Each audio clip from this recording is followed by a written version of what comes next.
blood with their plasma, what does it have in it?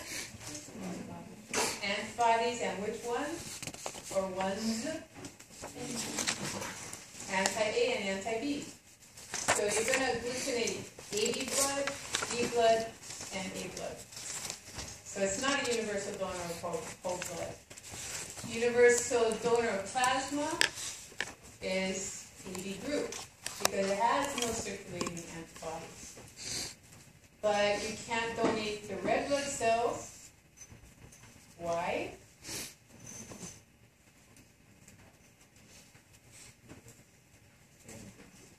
It's got both antigens, and everybody else has antibodies to those antigens. The recipient of red blood cells, the only person who can receive anybody's red blood cells is the person who has both antigens on their red blood cell, and that's AB. They could receive O because O has no antigens. Can receive B because they have the B antigen. They could receive A because they have the A antigen. But they better not receive anybody else's plasma because they have both antigens. And the other people's plasma have antibodies to AB's antigens. The recipient of plasma could be, it can only be O, because O has both circulating antibodies. They can take AB's plasma because it has no antibodies. They can take the A blood because it has anti-B, but O has no B. Not a problem. They can take B's plasma. It has anti-A, but O has no A. So it's not a problem. So you only can have universal donors of red blood cells and plasma, and recipients of red blood cells and plasma, but not whole blood. So maybe the author knows that and didn't look at the illustration, but she also has the words in the paragraph incorrect when she talks about universal donors and recipients. So there's a problem there. This is repetitious, but I think it's a little clearer if you're going to be studying the percentages and then the concentrations of the cells and white blood cell count numbers and red blood cell count numbers. This is a little clearer than the table in Martini, which has a lot of little tiny words and a lot of words there. So I would start here and then maybe go back to Martini. Platelets, just to remind you, those are also thrombocytes. They're responsible for hemostasis, which means prevention of fluids leaking out, further bleeding from an injured vessel. And the platelets are coming from this huge megakaryocyte. The hemostasis has three main steps to it. The first one, if you've ever cut yourself, you go and you open your mail and you slide your finger along the envelope and you go, yeah, that hurts, and then you look, yeah, I cut myself, but it's not bleeding, so oh well. And then you're reading your mail and all of a sudden you notice that there's red on the paper and maybe red dripping on the floor. You look back and you're bleeding.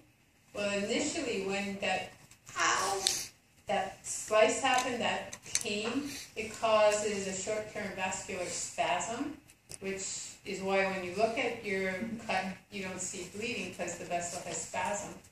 But in a short period of time, that spasm will relax, and then the blood starts coming out. So you have a vascular spasm that is short-term, and then you're going to have a spasm that's created by the smooth muscle cells contracting and pulling in on fibrin that has been formed into a clot. And that spasm is going to be longer lasting. And that's when the blood actually stops again, the second time. So if you don't mess with the cut and you just don't let blood get everywhere, it eventually will stop bleeding. Only cuts that don't stop bleeding are usually when you slice yourself with a scalpel or a razor blade, and those cuts are so clean that there's no damaged tissue that's ragged enough to initiate the clotting cascade. So guys, when they cut themselves shaving, it bleeds for a long time, and girls, when they cut their legs when they're shaving, it bleeds for a long time. And that's why surgeons, when they're cutting, they come up back with a cutter. They cauterize the blood vessels as they're cutting so that the blood stops, because they want a clean incision. They don't want a ragged incision. So platelet plug will form because of these ragged cells or the ragged connective tissue that initiates the clotting and gets the platelets activated. And then the blood cells and the fibrin will form the blood clot that we'll see again. The vascular spasm initially stops the blood flowing, but this later vasoconstriction and the plug being pulled together by the contraction of the smooth muscle cell, that will be the final stopping of blood.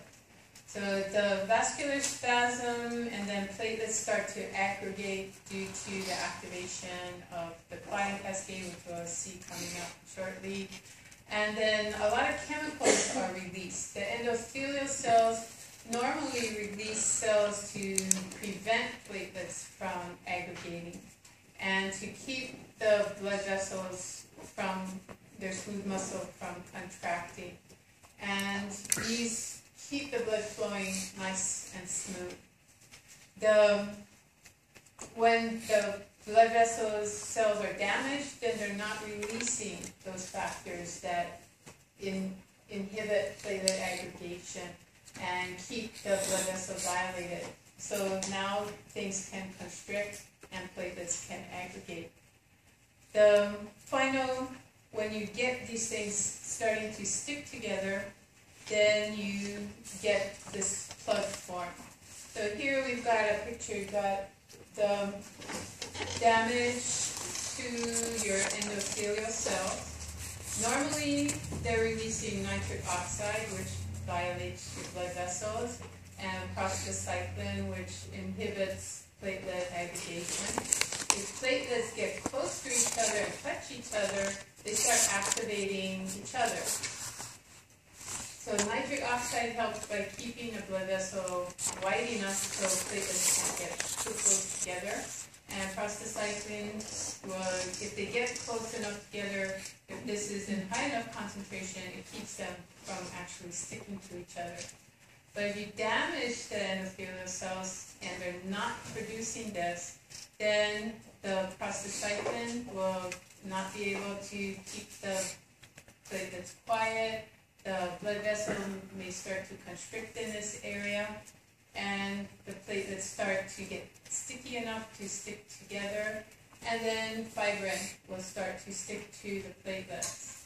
And the chemicals that they're releasing will cause smooth muscle contraction in the endothelial cells, and they start to pull together to narrow the gap here.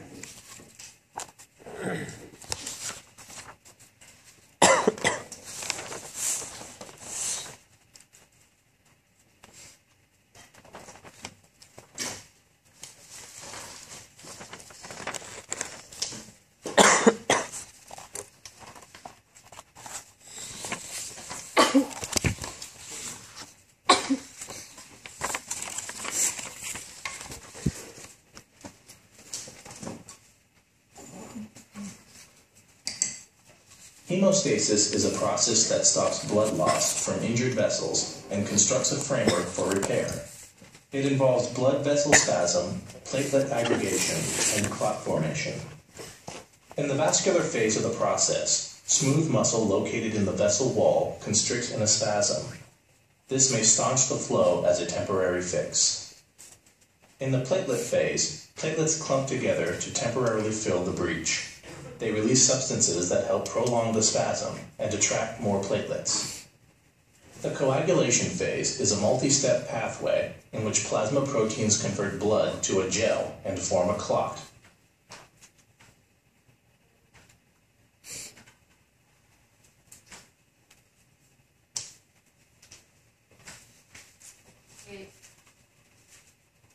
So the clotting factors that we're going to see down here in this slide, those are the ones that are undergoing this chain reaction. And the platelets will join together with the fibrin and the clot will get reinforced. The major factors, they're all in your circulation at all times, but in inactive forms. They have to be exposed to collagen from damaged tissue outside the vascular system. So you cut yourself, you're going in through the skin, in through the connective tissue to the blood vessel. And the blood vessel is now opened up. So the blood components have now contact with the collagen outside to the basal lamina or all the other connective tissue outside. And that can trigger clotting. You also have things going on inside the blood vessel. You might have some of the platelets and fibrin getting close enough to the blood vessel to get activated and coagulate. But usually this prostacyclin will help, and some plasmin in that area will also get activated, and that will break down that clot, and a clot never forms. But when atherosclerosis starts helping with disrupting the endothelial lining, the cholesterol accumulates behind the endothelial cells, and the immune system gets involved, and calcium comes to that area. Smooth muscle migrates in from the wall of the blood vessel and gets involved in the reaction. The endothelial lining gets disrupted. So from within, you get a disruption of the lining, which then causes more clot to form. And you got the lumen being occluded by the plaque formation, but then you also have clotting that's not supposed to be occurring, that is actually occurring because of that distortion. So in the circulation, you have thrombin. And so actually you have prothrombin, inactive form, and as long as your blood is flowing quickly, your heart is healthy and pumping, so that your blood flow is at a good clip, a good rate, you don't have the thrombin molecules activated because they're far enough apart to not be activated. If thrombin is activated, then it's going to help to